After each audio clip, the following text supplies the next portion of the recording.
Okay, good morning everyone. Today our topic is, देखिए पिछली class में हमने क्या पढ़ लिया था? पिछली क्लास में हमने टॉर्क, रिजिड बॉडी का इक्विलिब्रियम पढ़ लिया था। नाउ आज का हमारा टॉपिक है मोमेंट ऑफ इनर्शिया।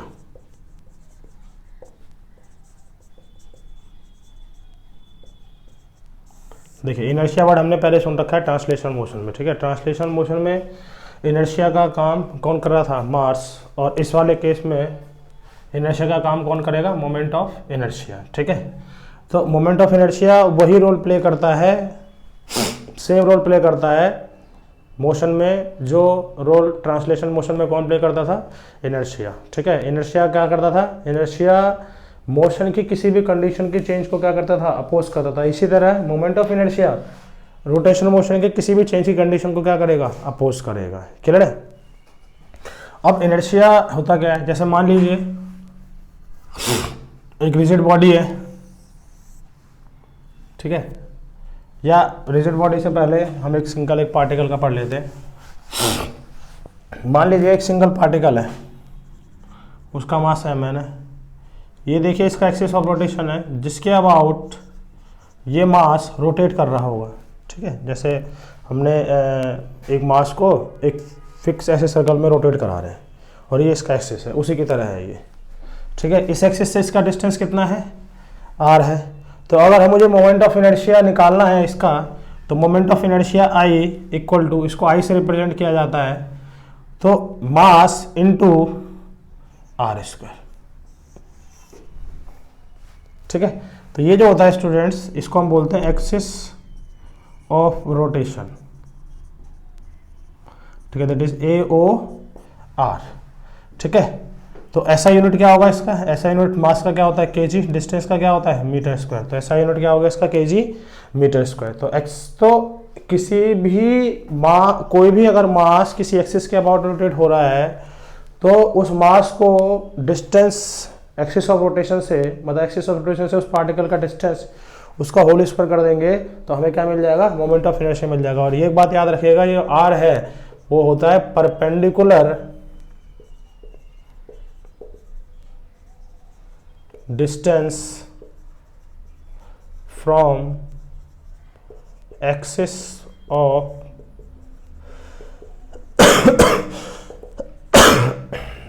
रोटेशन, ठीक है। तो r जो इसमें होता है वो perpendicular distance from axis of rotation होता है। क्लियर है? समझ में आ रहा है? ओके। तो ये मोमेंट ऑफ इनर्शिया हो गया। Moment of inertia is the product of mass into distance का होल स्क्वायर, और ये डिस्टेंस जो होता है वो परपेंडिकुलर डिस्टेंस होता है from axis of rotation. Clear है? Okay. Now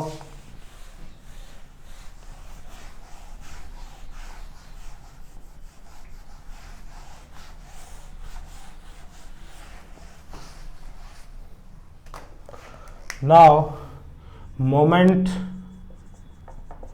of inertia of rigid body, moment of inertia of rigid body हम कैलकुलेट करना चाहते हैं। क्लियर है? तो मान लेते हैं, देखिए एक रिजिड बॉडी है, ये इस एक्सिस के अबाउट रोटेट हो रही है, this is axis of rotation, ये। और मान लेते हैं इस रिजिड बॉडी में particles, n number of particles है। कितने पार्टिकल्स है? n number of particles. ये m1 मास है, ये m2 मास है, ये m3 मास है, ये m4 मास है, और ये mn मास है। इस m1 का डिस्टेंस एक्सिस रोटेशन से कितना है? r1 है।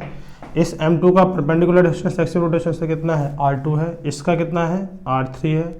इस मास से कितना है? r4 है। और इस मास से कितना है? r5 है। क्लियर है? अब देखिए ये वाला मास भी रोटेट हो रहा होगा इस सर्कल में, ये वाला मास भी इस सर्कल में रोटेट हो रहा होगा, ये वाला मास इस सर्कल में रोटेट हो रहा होगा, ये वाला मास इस सर्कल में रोटेट हो रहा होगा, ये वाला मास इस सर्कल में रोटेट हो रहा होगा। क्लियर है? अब इनके हमें मोमेंट ऑफ इनर्शिया लिखना है। तो सबसे पहले moment of inertia of body, देखिए इस मास का कितना हो जाएगा? m1, परपेंडिकुलर डिस्टेंस कितना है? r1, इसका होल स्क्वायर, प्लस ये वाला मास कितना है? m2, परपेंडिकुलर डिस्टेंस कितना है? r2 होल स्क्वायर, प्लस ये क्या है मास?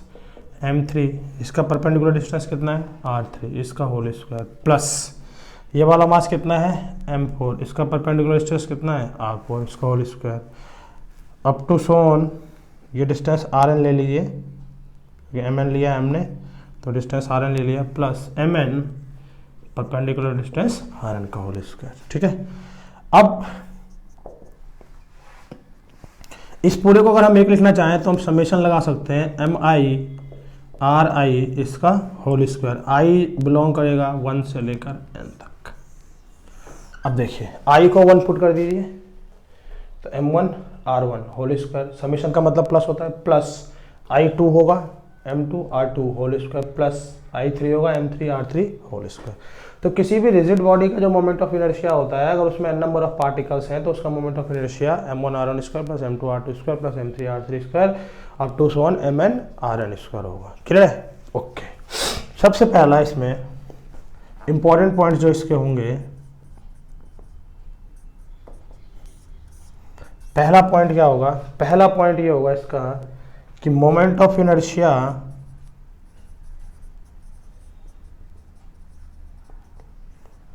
Depends on axis of rotation. ठीक है, मोमेंट ऑफ इनर्शिया किस पे डिपेंड करेगा, एक्सिस ऑफ रोटेशन पे करेगा डिपेंड, मतलब different different axis of rotation के लिए मोमेंट ऑफ इनर्शिया का वैल्यू क्या होगा, डिफरेंट होगा। ठीक है, पहला पॉइंट तो ये हुआ। दूसरा point, moment of inertia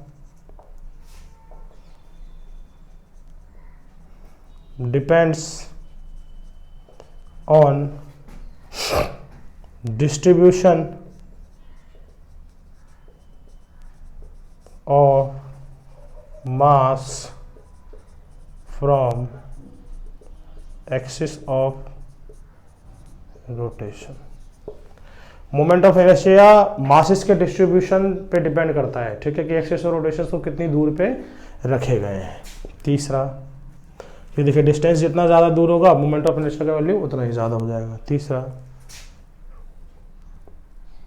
the mass which lie on AOR, that is axis of rotation, that mass does not contribute in moment of inertia। अगर कोई मास एक्सिस रोटेशन पे ही लाई करता है तो वो मास मोमेंट ऑफ इनर्शिया में कोई भी कंट्रीब्यूशन नहीं देता है, क्योंकि उसका पर देखिए कोई भी मास अगर किसी एक्सिस के अबाउट रोटेट हो रहा है तो मान लेते हैं वो एक्सिस ऑफ रोटेशन पे ही लाई कर रहा है। अगर एक्सिस ऑफ रोटेशन पे लाई करेगा तो उसका एक्सिस से डिस्टेंस क्या हो जाएगा, जीरो। अगर एक्सिस से डिस्टेंस जीरो हो गया तो उसका मोमेंट ऑफ इनर्शिया कितना हो जाएगा, जीरो, क्योंकि मास इंटू डिस्टेंस का स्क्वायर होता है, डिस्टेंस जीरो हो गया तो जीरो को किसी से मल्टीप्लाई करेंगे तो जीरो हो जाएगा। Fourth point, moment of inertia depends on shape of body। Moment of inertia body के शेप पे भी डिपेंड करता है। डिफरेंट डिफरेंट बॉडी के लिए मोमेंट ऑफ इनर्शिया क्या होगा, अलग अलग होगा। रिंग का मोमेंट ऑफ इनर्शिया अलग होता है, डिस्क का मोमेंट ऑफ इनर्शिया अलग होता है, रॉड का मोमेंट ऑफ इनर्शिया अलग होता है। ठीक है, स्फेरिकल शेल का मोमेंट ऑफ इनर्शिया अलग होता है, डिस्क का मोमेंट ऑफ इनर्शिया अलग होता है। ठीक है, होल स्फेयर, सॉलिड स्फेयर का मोमेंट ऑफ इनर्शिया अपने एक्सिस के अबाउट क्या होता है, अलग अलग होता है। तो शेप पे भी डिपेंड करता है, एक्सिस रोटेशन पे भी डिपेंड करता है, मास के डिस्ट्रीब्यूशन पे डिपेंड करता है, और जो मास एक्सिस रोटेशन पे लाई करेगा उसका मोमेंट ऑफ इनर्शिया जीरो होता है। ओके,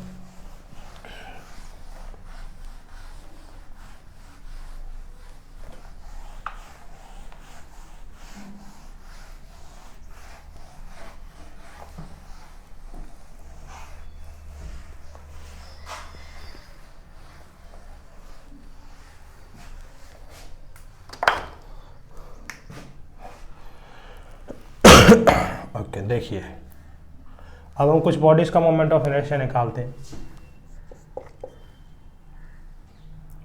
देखिए ये एक्सिस ऑफ रोटेशन है, इससे एक मास m है जिसका डिस्टेंस r है, एक मास 2m है जिसका एक्सिस रोटेशन से डिस्टेंस 2r है, ठीक है। एक मास m है इधर 3m जो एक्सिस और रोटेशन पे लाई कर रहा है, ठीक है। तो सबसे पहले हम मोमेंट ऑफ इनर्शिया कैलकुलेट करते हैं, मतलब इस डिस्क्रीट सिस्टम का हमें मोमेंट ऑफ इनर्शिया निकालना है जिसमें पार्टिकल्स m है, 2m और एक 3m है। तो मोमेंट ऑफ इनर्शिया हम कैलकुलेट करेंगे, मास इनटू परपेंडिकुलर डिस्टेंस कितना है इसका r, तो mr स्क्वायर प्लस इसका कितना हो गया 2m इंटू 2r का होल स्क्वायर प्लस इसका कितना हो गया 3m, तो इसका एक्सिस रोटेशन से डिस्टेंस कितना है 0, तो क्या होगा 0 का स्क्वायर। तो I equal to mr square plus 2m into 4r square plus 0, तो I equal to mr square plus 8mr square, I equal to आ जाएगा 9mr स्क्वायर, ठीक है। तो मोमेंट ऑफ इनर्शिया इसका कितना आ गया 9mr स्क्वायर। अब देखिए, अब सबसे पहले मोमेंट ऑफ इनर्शिया मासेस के डिस्ट्रीब्यूशन पे डिपेंड करता है। देखिए इस मास का डिस्ट्रीब्यूशन यहाँ से r था, तो इसका mr स्क्वायर हो गया था अलग से। इसका देखिए कितना हो गया 2m into 2r square, that is 8mr square. देखिए इसका कितना ज़्यादा आ गया। अब ये मास एक्सिस पे लाई कर रहा था तो इसका मोमेंट ऑफ इनर्शिया कितना हो गया 0। इसका मतलब जो मास एक्सिस रोटेशन पे लाई करता है तो उसका मोमेंट ऑफ इनर्शिया क्या माना जाता है 0 माना जाता है, क्लियर है। ओके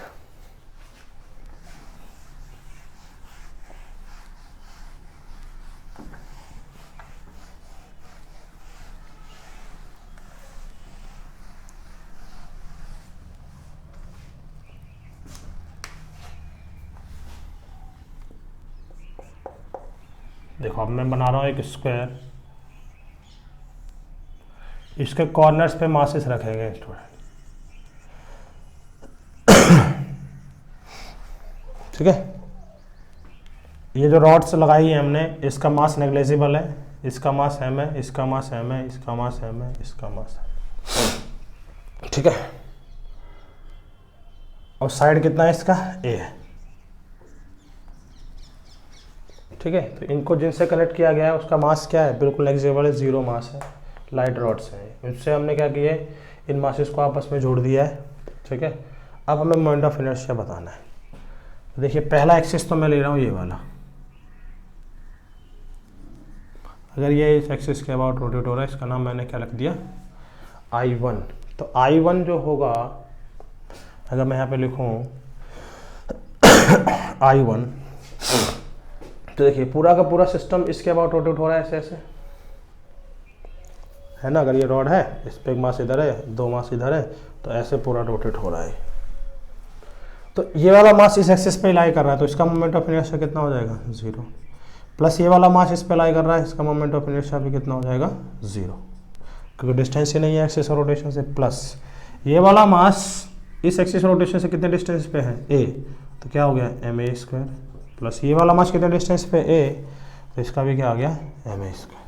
तो I1 बराबर आ गया 2ma स्क्वायर, ठीक है।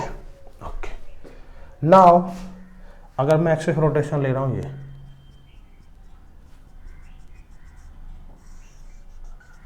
मतलब अब ये मास ऐसा हो गया और ये पूरा का पूरा सिस्टम ऐसे रोटेट कर रहा है यूं, ठीक है।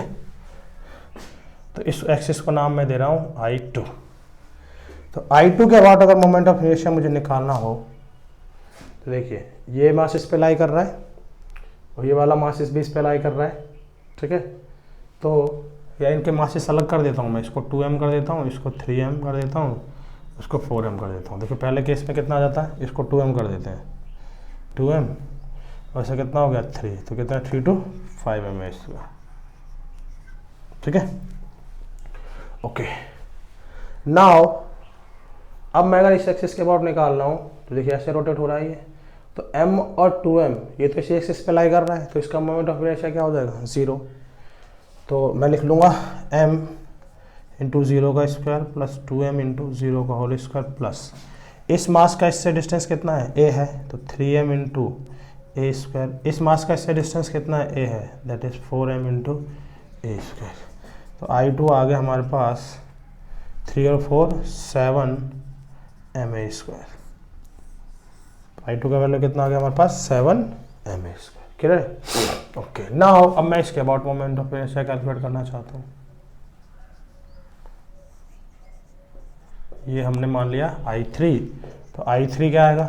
देखिए अब इस वाले केस में ये वाला मास और ये वाला मास एक्सिस रोटेशन पे लाई कर रहा है, तो इसका मोमेंट ऑफ इनर्शिया क्या हो गया? 0 हो गया। तो देखो 2m इंटू 0 का whole square plus 3m into 0 का होल स्क्वायर प्लस इस मास का इससे डिस्टेंस कितना है? a, और इस मास का इससे डिस्टेंस कितना है? a, that is ma square plus 4m into a square. तो I3 बराबर 5ma स्क्वायर। ठीक है, तो हमारे पास I3 आ गया। क्लियर है? नाउ अगर एक्सिस ऑफ रोटेशन ये हुआ, इसको मैं मान लेता हूं I4, तो इसका मतलब ये वाला मास इसके अबाउट ऐसे ऐसे रोटेट हो रहा है। तो देखिए 4m और 3m तो एक्सिस ऑफ रोटेशन पे लाई कर रहा है, तो इसका मोमेंट ऑफ इनर्शिया 0 हो जाएगा, यानी 3m इंटू 0 का whole square plus 4m into 0 का whole square plus 2m into A square plus m into A square. तो I4 कितना आ जाएगा हमारे पास? 2m और ये 3m ए स्क्वायर। क्लियर है? समझ में आ रहा है? ओके, नाउ मैं इस एक्सिस के about moment of inertia calculate करना चाहता हूँ, दैट इज I5। इसका मतलब ये होल सिस्टम इस एक्सिस के अबाउट, ये एक्सिस है, इसके अबाउट ऐसे ऐसे ये रोटेट हो रहा है। तो मैं इसके अबाउट अगर मोमेंट ऑफ इनर्शिया निकालूं, दैट इज I5। तो देखिए 2m और 4m तो एक्सिस रोटेशन पे लाई कर रहा है, तो इसका तो 0 हो जाएगा, यानी 2m इंटू 0 का whole square plus 4m into 0 का होल स्क्वायर प्लस, देखिए इससे एक्सिस से डिस्टेंस चाहिए, तो देखिए ये परपेंडिकुलर ड्रॉप कर दिया हमने, इसका इससे परपेंडिकुलर ड्रॉप कर दिया। तो देखिए स्क्वायर है, स्क्वायर का डायगोनल कितना होता है? √2a होता है, यानी यहाँ से यहाँ तक का जो डिस्टेंस होगा वो कितना होगा? √2a, और ये बाइसेक्ट हो रहा है तो ये a/√2 होगा और ये a/√2 होगा। इसी तरह ये a/√2 होगा और ये वाला भी क्या होगा? a/√2। क्लियर है? ओके, तो क्या हो जाएगा? m इंटू a/√2 का होल स्क्वायर प्लस इसका क्या होगा? 3m इंटू a/√2 का होल स्क्वायर। तो I5 आ गया हमारे पास, ये 0 that is ma square by 2 plus 3ma square by 2। कितना आ गया हमारे पास? I5 that is 4ma square by 2 that is 2ma square. तो देखिए स्टूडेंट्स, हमने I1, I2, I3, I4, I5 सब निकाला। I1 का वैल्यू देखिए 5ma स्क्वायर है, I2 का वैल्यू 7ma स्क्वायर है, I3 का 5, इसका 3, इसका 2। तो देखिए इस एग्जाम्पल का पर्पस ये था, सबसे पहला पर्पस तो ये क्रिएट हो रहा है इसमें कि moment of inertia axis rotation पे डिपेंड कर रहा है। तो देखिए हमने अगर एक्सिस रोटेशन बदला तो हर एक एक्सिस रोटेशन के लिए मोमेंट ऑफ इनर्शिया का वैल्यू क्या आया? अलग अलग आया। दूसरा पॉइंट ये बताना था कि वो मास के डिस्ट्रीब्यूशन पे भी डिपेंड करता है कि मास कैसे डिस्ट्रीब्यूट हो रहा है। तीसरा ये था कि जो मास एक्सिस रोटेशन पे लाई करेगा तो उसका मोमेंट ऑफ इनर्शिया क्या होगा? 0 होगा। समझ में आ रहा है? ओके, नोट कर लीजिए इसको।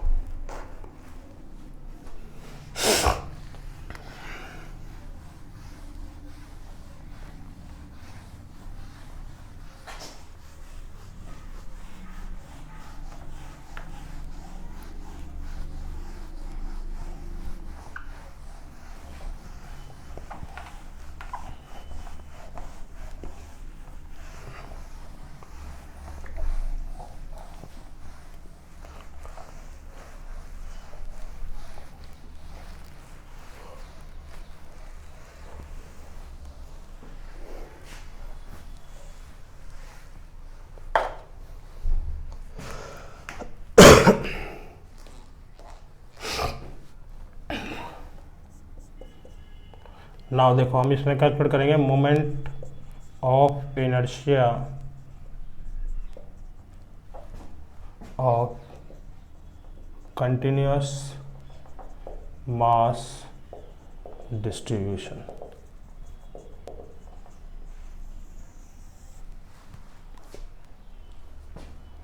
ठीक है, तो देखिए कंटिन्यूअस मास डिस्ट्रीब्यूशन क्या होगा? कंटिन्यूअस मास डिस्ट्रीब्यूशन बॉडीज होती हैं, या सबसे पहले मोमेंट ऑफ इनर्शिया ना पढ़ के हम पढ़ लें कंटिन्यूअस मास डिस्ट्रीब्यूशन। देखिए कंटिन्यूअस मास डिस्ट्रीब्यूशन क्या होता है? कंटिन्यूअस मास डिस्ट्रीब्यूशन ये तो हमने किसमें पढ़ लिया होगा, ये हमने सेंटर ऑफ मास में पढ़ा होगा। कंटिन्यूस मास डिस्ट्रीब्यूशन क्या होता है, इसको रहने दीजिए। तो हम पढ़ते हैं इसमें मोमेंट, पूरे पढ़ लेते हैं। मोमेंट ऑफ इनर्शिया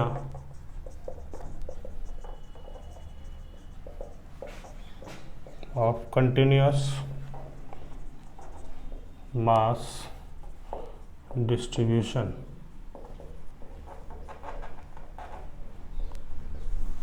ठीक है, तो पहली बॉडी होगी इसमें रिंग। रिंग का मोमेंट ऑफ इनर्शिया हम कैलकुलेट करना चाहते हैं। तो देखिए स्टूडेंट्स, ये रिंग है,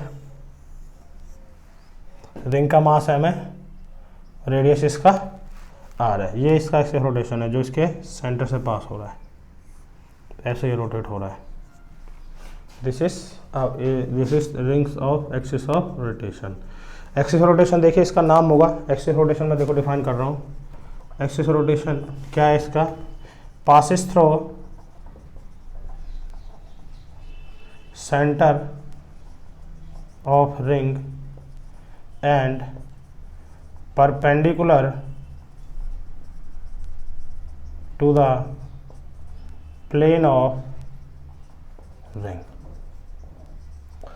ठीक है, रिंग के सेंटर से पास कर रहा है और रिंग के प्लेन के परपेंडिकुलर है। कैसे, जैसे मान लीजिए ये रिंग है,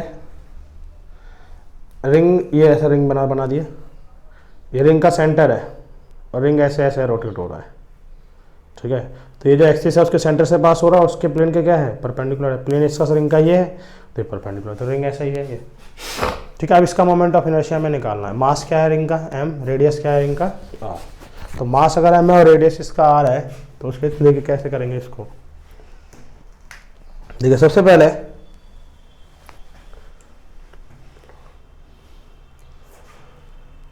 अब देखिए कंटिन्यूस मास डिस्ट्रीब्यूशन है, इसमें हमें पता है मोमेंट ऑफ इनर्शिया का फॉर्मूला क्या आता है, मास इनटू परपेंडिकुलर डिस्टेंस का होल स्क्वायर। अब देखिए, अब मास तो इसमें रेगुलर है, पूरा मास यहाँ पे डिस्ट्रीब्यूट हुआ पड़ा है। तो देखिए इसके लिए हम क्या करेंगे, यहाँ से r डिस्टेंस तो है ही है, एक हमने स्मॉल मास ले लिया दैट इज dm। क्या मास ले लिया हमने, dm। तो देखिए ये एक्सिस ऑफ रोटेशन है, यहाँ r डिस्टेंस पे हमने मास कितना ले लिया इसका, dm।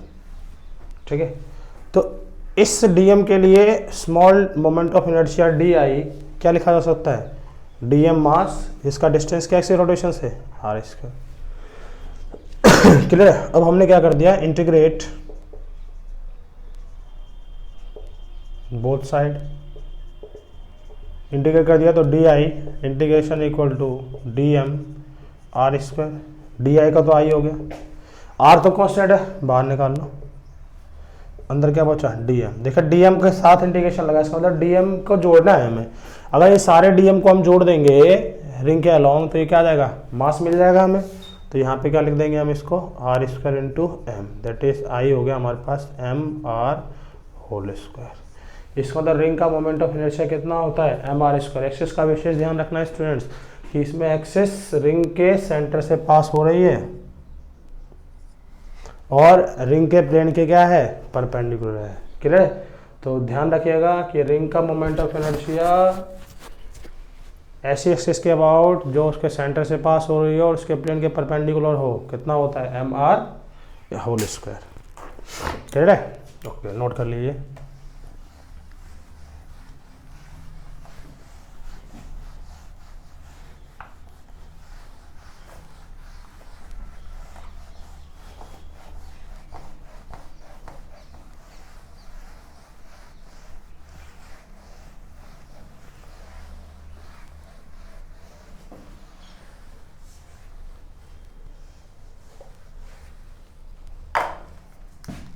नाउ सेकंड बॉडी है डिस्क।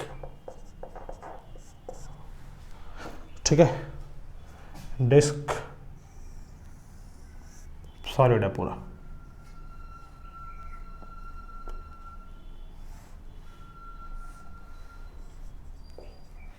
मास एम है, रेडियस आर।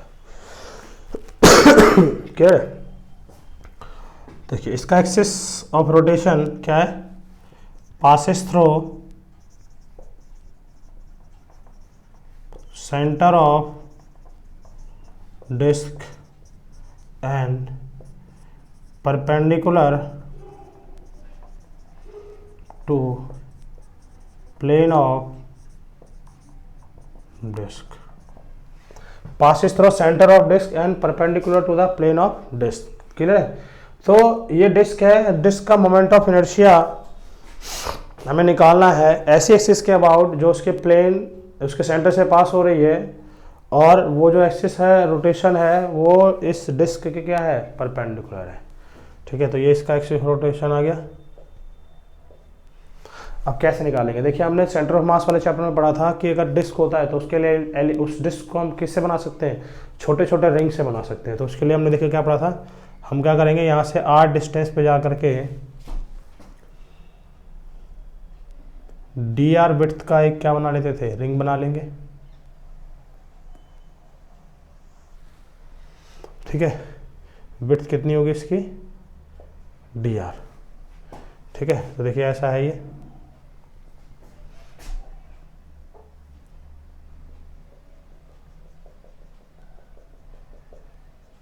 विड्थ कितनी है इसकी, dr। तो देखिए इस रिंग कॉलम से निकाल लीजिए।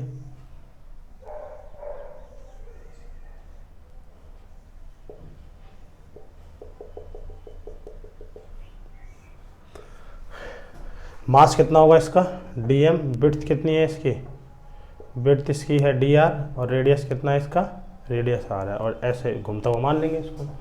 तो इसका अगर स्मॉल मोमेंट ऑफ इनर्शिया निकालें तो रिंग का मोमेंट ऑफ इनर्शिया हमें पता है कितना होता है, dm into R square.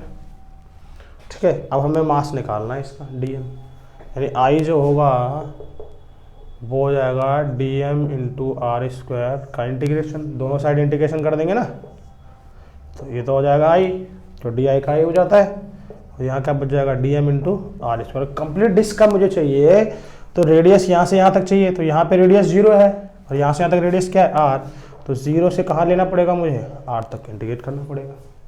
Clear है? ओके। अब देखिए हमें dm चाहिए। अब ये किस तरह का बॉडी है स्टूडेंट्स, 2D बॉडी है, तो इसमें जो मास डेंसिटी हम यूज़ करते हैं वो क्या यूज़ करेंगे, सिग्मा। तो सिग्मा इक्वल टू क्या होगा, mass upon area, mass upon area, area कितना होगा इसका, पाई आर स्क्वायर।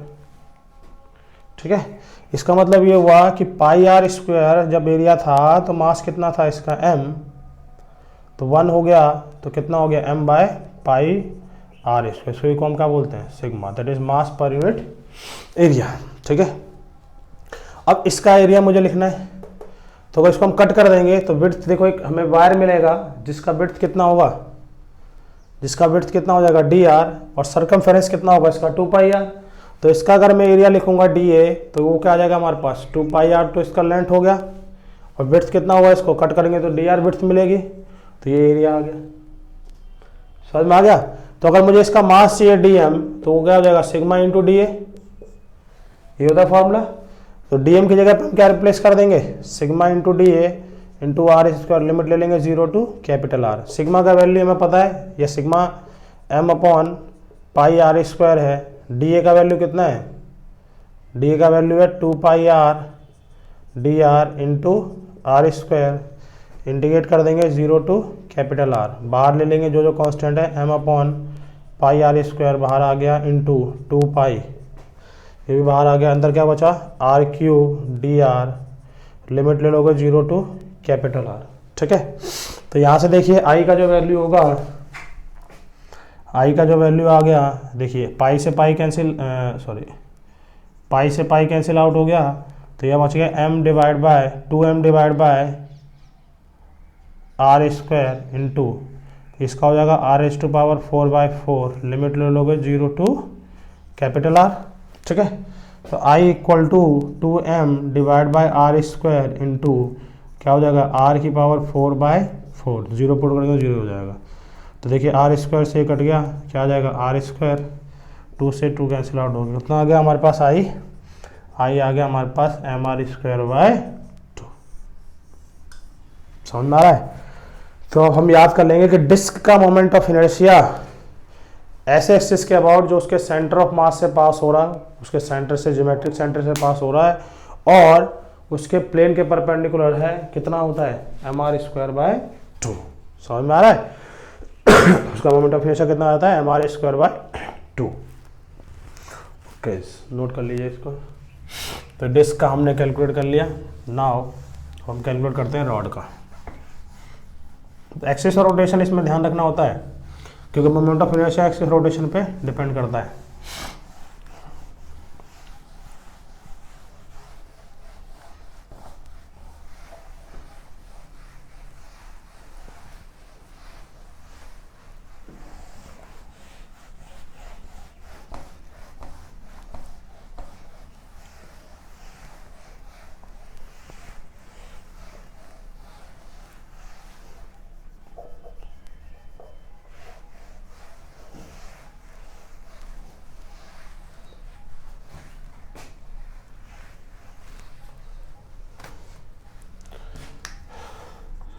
थर्ड स्टेप है मोमेंट ऑफ इनर्शिया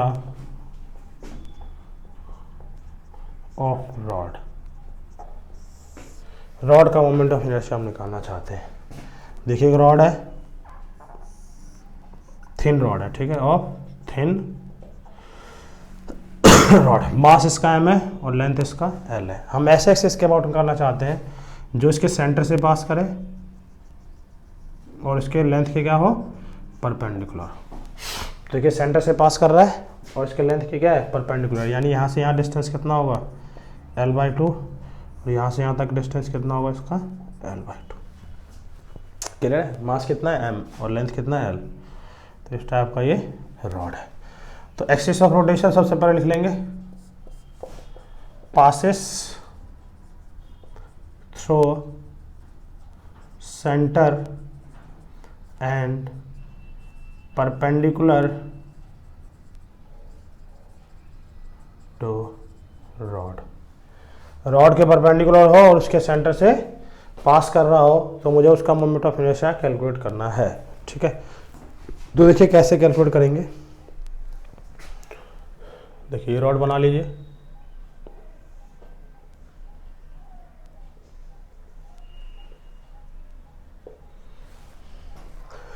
अब देखिए इसको सेंटर से x डिस्टेंस पे हमने dx एक एलिमेंट मान लिया, ठीक है, जिसका मास कितना होगा, dm होगा। ठीक है, तो यहाँ पे हमने x इक्वल टू 0 मान लिया, ध्यान रखना। तो x इक्वल टू ये क्या होगा, ये एंड होगा x equal two plus l/2 और ये एंड होगा x equal to minus l/2। ठीक है, तो 0 के इधर प्लस और इधर माइनस। ओके, x पे जाकर के हमने dx मान लिया और उसका मास कितना है, dm।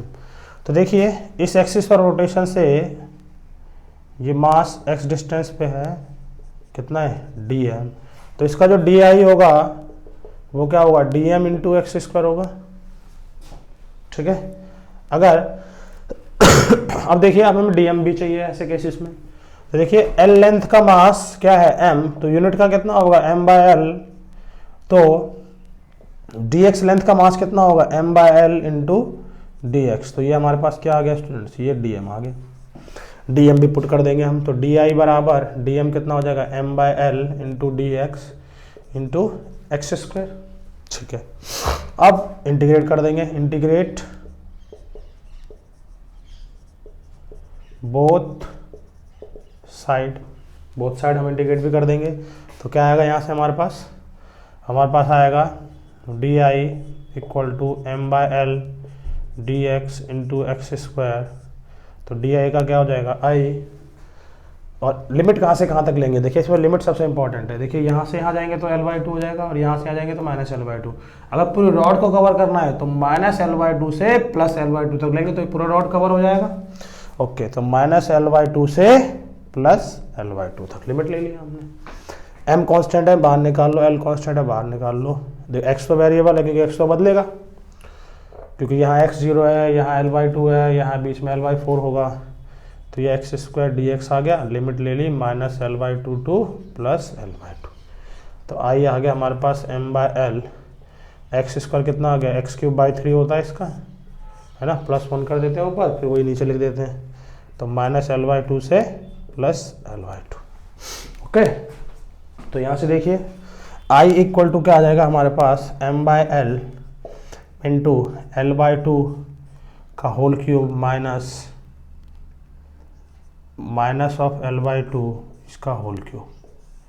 ठीक है, अपर लिमिट पुट कर दिया एक बार, है ना, L/2 आ गया यहाँ पे, उसका होल क्यूब माइनस L/2 उसका होल क्यूब। और ये देखिए 3R था, 3 को हमने इसके नीचे भी लिख दिया और इसके नीचे भी, 3 को बाहर निकाल लेंगे। तो आई हमारे पास क्या आ जाएगा, m/3l इंटू कितना हो जाएगा ये L3/8 माइनस माइनस देखिए प्लस हो जाएगा L3/8 कितना हो जाएगा ये आई बराबर m/3l इंटू 2L3/8। तो 2 4 जा 8, L से L कैंसिल हो गया, स्क्वायर आ गया, तो डेट इज ml²/12। ठीक है, तो मोमेंट ऑफ इनर्शिया रॉड का कितना आया हमारे पास, ml²/12। तो ध्यान रखिएगा इस एक्सिस के अबाउट अगर रोटेट होगा तो मोमेंट ऑफ इनर्शिया कितना होगा इसका, ml²/12, where m is the mass of the rod and l is the length of the rod. तो समझ में आ रहा है। तो ऐसे किसी भी रॉड का मोमेंट ऑफ इनर्शिया उसके मिडल पॉइंट से जो उसके सेंटर ऑफ मास से पास हो रहा हो और उस रॉड के परपेंडिकुलर हो तो उसका मोमेंट ऑफ इनर्शिया कितना होता है, ml²/12। तो इसमें एक्सिस रोटेशन आपको ध्यान रखना है और एक्सिस रोटेशन के हिसाब से आपको मोमेंट ऑफ इनर्शिया भी ध्यान में रखना है। क्लियर है, ओके, नोट करिए इसको।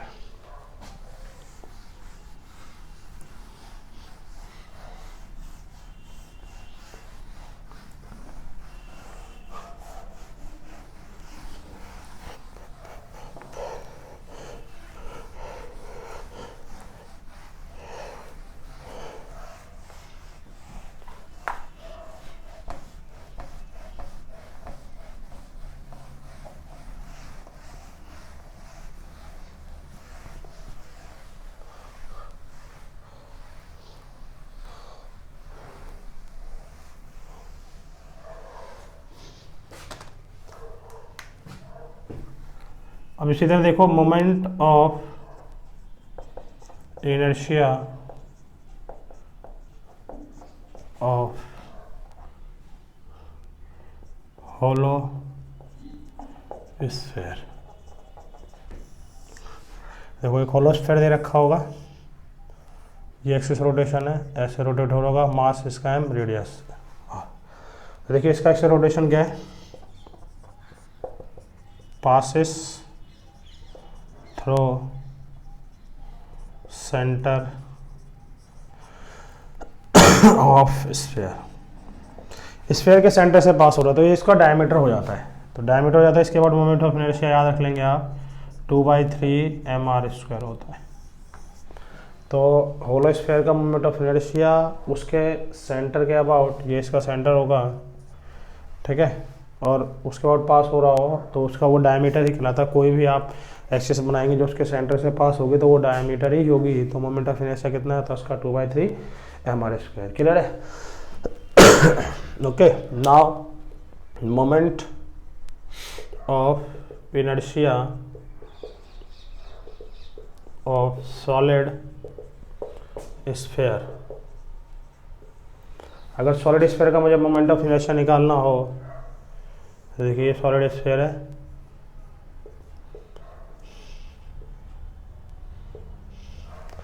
तो एक्सिस रोटेशन क्या है इसका, मास देखिए इसका m है, रेडियस r है, एक्सिस रोटेशन क्या है, passes through centre of sphere. तो ये भी उसका डायमीटर ही होगा, तो इसका मोमेंट ऑफ इनर्शिया कितना आता है, 2/5 mr होल स्क्वायर। फिर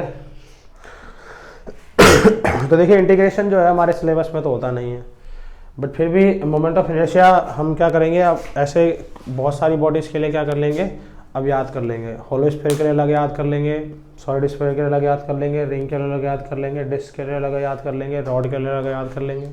ठीक है, तो आज हमने जो मोमेंट ऑफ इनर्शिया कैलकुलेट करी है वो उन बॉडी के लिए कैलकुलेट किया है जो, या उन बॉडीज़ के लिए जो कैलकुलेट किया है जो क्या है, कंटिन्यूस मास डिस्ट्रीब्यूशन है। ओके, उसमें हमने एक्सिस रोटेशन वो लिया है जो उसके किससे पास हो रहा है, उसके सेंटर ऑफ मास से पास हो रहा है। ठीक है, तो सेंटर ऑफ मास से पास हो रहा हो और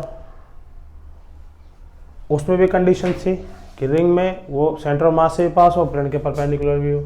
डिस्क में सेंटर ऑफ मास से भी पास हो, प्लेन के परपेंडिकुलर हो। रिंग में सेंटर ऑफ मास से पास होना चाहिए, होलो स्फीयर में सेंटर ऑफ मास से पास होना चाहिए, ठीक है। सॉलिड स्फीयर में उसके सेंटर ऑफ मास से पास होना चाहिए। तो ऐसे डिफरेंट केसेस के लिए हमने क्या कर लिए, मोमेंट ऑफ इनर्शिया कैलकुलेट कर लिए, ठीक है। समझ में आ गया हमें ये? ओके। तो ये मोमेंट ऑफ इनर्शिया के बारे में था सारा।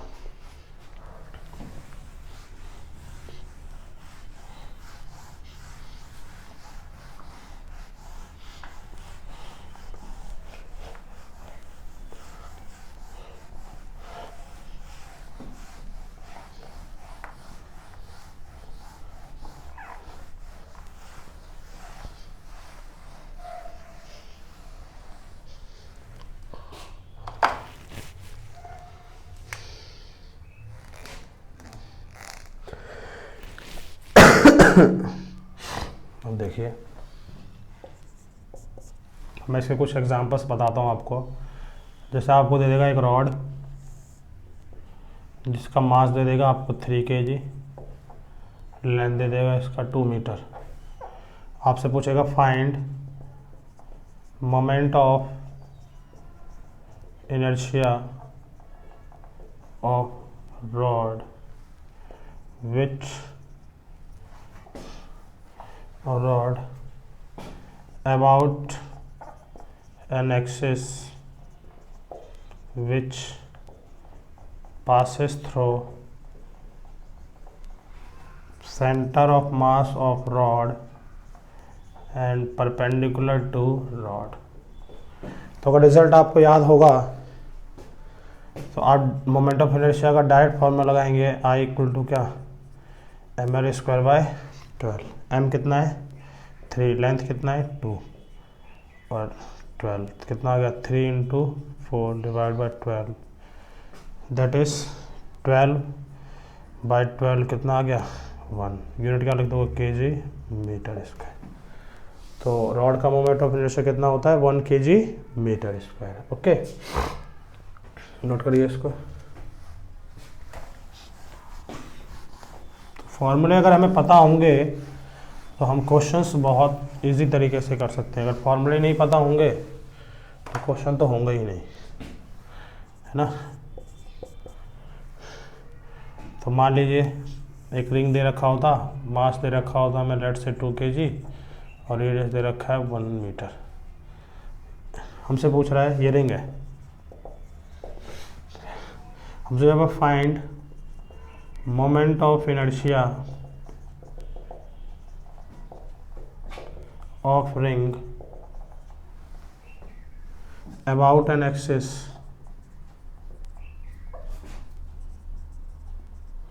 which passes through center of mass COM of ring and perpendicular to plane of ring। तो I क्या होता है उसका, mr स्क्वायर रिंग का होता है। तो I इक्वल टू m कितना है 2, रेडियस कितना है 1, इसका होल स्क्वायर। तो I कितना आ गया 2 kg मीटर स्क्वायर। क्लियर है? ओके।